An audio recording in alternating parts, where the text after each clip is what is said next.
Pentakosta. Ketika tiba hari Pentakosta, semua orang percaya berkumpul di satu tempat.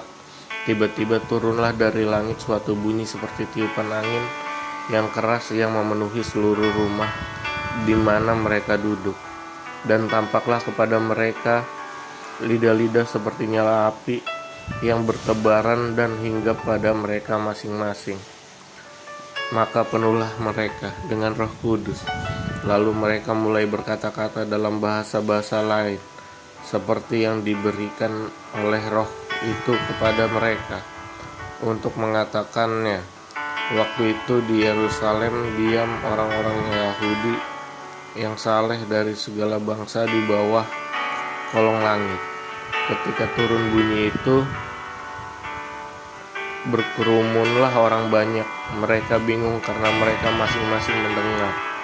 Rasul-rasul itu berkata-kata dalam bahasa mereka sendiri. Mereka semua tercengang-cengang dan heran, lalu berkata, "Bukankah mereka semua yang berkata-kata itu orang Galilea? Bagaimana mungkin kita masing-masing mendengar mereka berkata-kata dalam bahasa kita sendiri, yaitu bahasa yang kita pakai di negeri asal kita? Kita orang Partia, Media, Elam, penduduk Mesopotamia, Yudea dan Kapadokia, Pontus dan Asia, Virgia dan Pamfilia, Mesir, dan daerah-daerah Libya yang berdekatan dengan Kirene. Pendatang-pendatang dari Roma, baik orang Yahudi maupun penganut agama Yahudi, orang Kreta dan orang Arab, kita mendengar mereka berkata-kata dalam bahasa kita sendiri tentang perbuatan-perbuatan besar yang dilakukan Allah. Mereka semua tercengang-cengang dan sangat termanggu-manggu sambil berkata seorang kepada yang lain, "Apakah artinya ini?" Tetapi orang lain menyindir mereka sedang mabuk oleh anggur manis. Khotbah Petrus. Maka bangkitlah Petrus berdiri dengan ke-11 rasul itu, dan dengan suara nyaring ia berkata kepada mereka, "Hai kamu orang Yahudi, dan kamu semua yang ditinggal di Yerusalem, ketahuilah dan camkanlah perkataanku ini.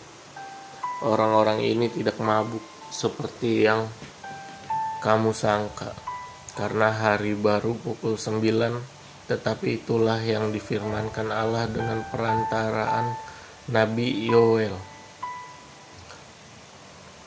akan terjadi pada hari-hari terakhir. Demikianlah firman Allah, bahwa aku akan mencurahkan rohku ke atas semua manusia. Maka anak-anakmu, laki-laki dan perempuan akan bernubuat, dan terunamu akan mendapat penglihatan-penglihatan, dan orang-orangmu yang tua akan mendapat mimpi. Juga ke atas hambaku laki-laki dan perempuan akan kucurahkan rohku pada hari-hari itu, dan mereka akan bernubuat. Dan aku akan mengadakan mujizat-mujizat di atas di langit, dan tanda-tanda di bawah di bumi, darah dan api dan gumpalan-gumpalan asap. Matahari akan berubah menjadi gelap gulita, dan bulan menjadi darah, sebelum datangnya hari Tuhan, hari yang besar dan mulia itu. Dan barang siapa yang berseru kepada nama Tuhan akan diselamatkan. Hai orang-orang Israel, dengarkanlah perkataan ini.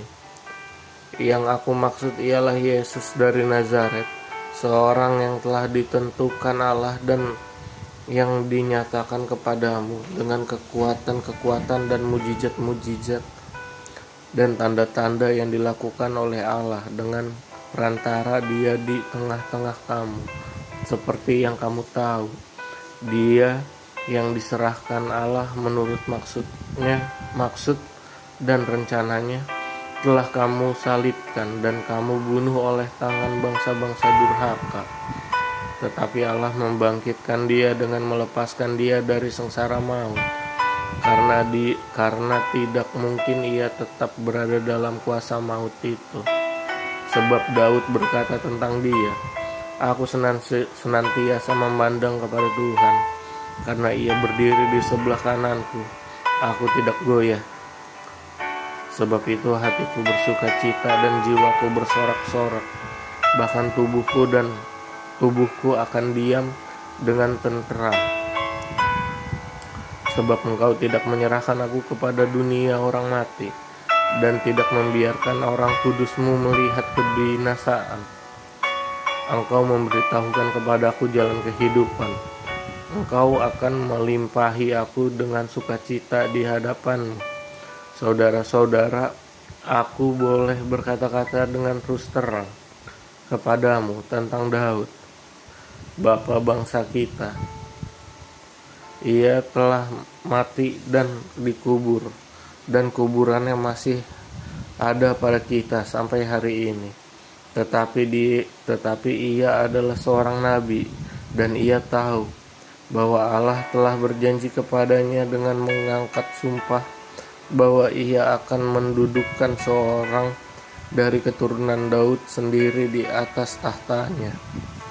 Karena itu ia telah melihat ke depan dan telah berbicara tentang kebangkitan Mesias, ketika ia mengatakan bahwa dia tidak ditinggalkan di dalam dunia orang mati, dan bahwa dagingnya tidak mengalami kebinasaan. Yesus inilah yang dibangkitkan Allah, dan tentang hal itu kami semua adalah saksi.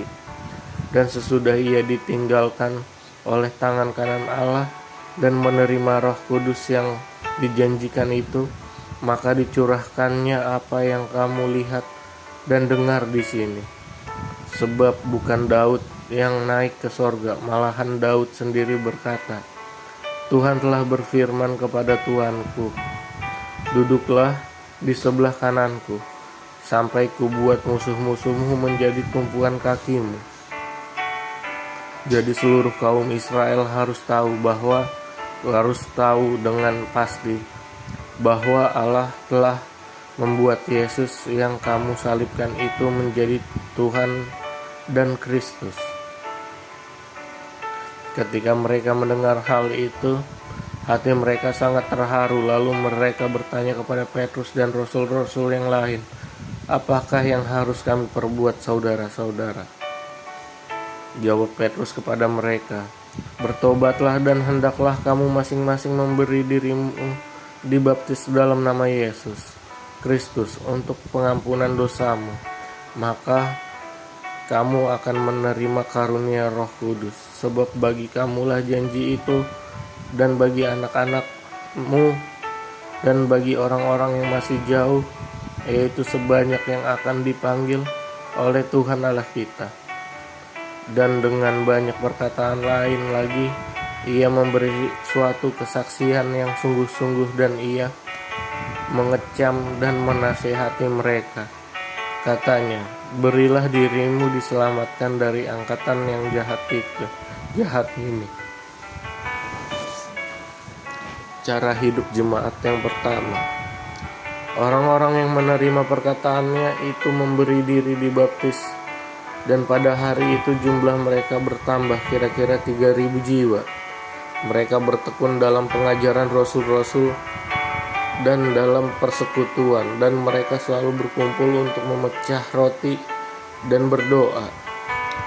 Maka ketakutanlah mereka semua, sedang rasul-rasul itu mengadakan banyak mujizat dan tanda. Dan semua orang yang telah menjadi percaya tetap bersatu, dan segala kepunyaan mereka adalah kepunyaan bersama. Dan selalu ada dari mereka yang menjual harta miliknya, lalu membagi-bagikannya kepada semua orang sesuai dengan keperluan masing-masing. Dengan bertekun dan dengan sehati mereka berkumpul tiap-tiap hari dalam bait Allah. Mereka memecahkan roti di rumah masing-masing secara bergilir dan makan bersama-sama dengan gembira dan dengan tulus hati sambil memuji Allah, dan mereka disukai semua orang. Dan setiap hari Tuhan menambah jumlah mereka dengan orang yang diselamatkan.